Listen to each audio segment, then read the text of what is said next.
No, no buzz. Just Bees Book Club. Quick one on The Man in the Picture, a ghost story by Susan Hill today.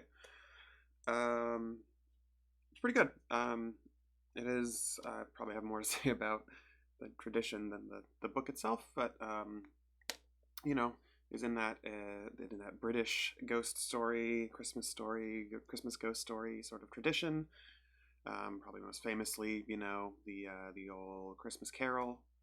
For my mind, the tradition of M.R. James, Henry James also with the Turn of the Screw, sort of early on. M.R. James, probably the biggest one for me.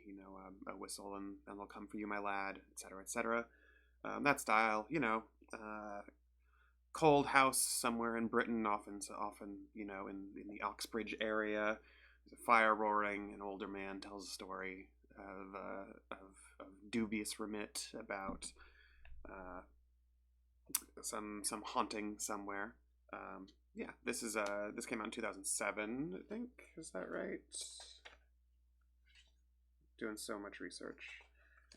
Yep, it was seven. It was the first edition, I guess. That's fun.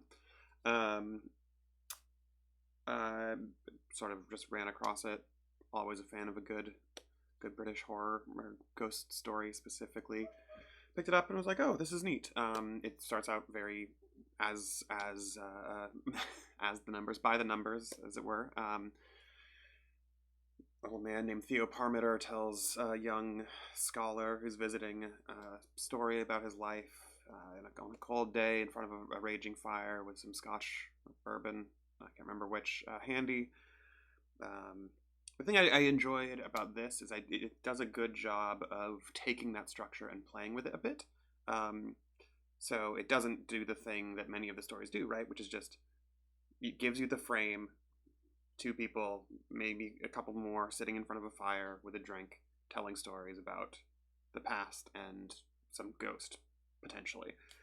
This one gets a chunk of the way through, and then Theo's like, I really no, that's not even what happens. Theo falls asleep, and so our sort of our protagonist, I guess, the person who's listening to Theo's narration, wanders off, goes home, sees something spooky, comes back, spooky things happen, and we get about three, I guess four different sort of point of view characters throughout the text, which I thought was like a nice.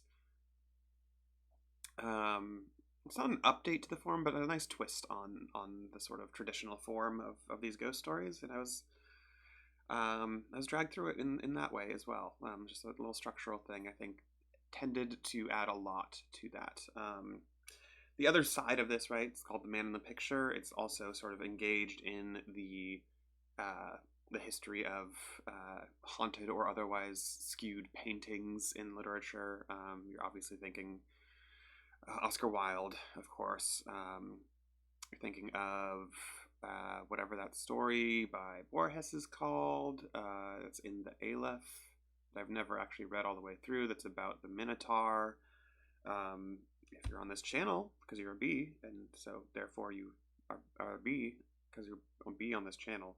You know the fucking deal at this point, right? Come on.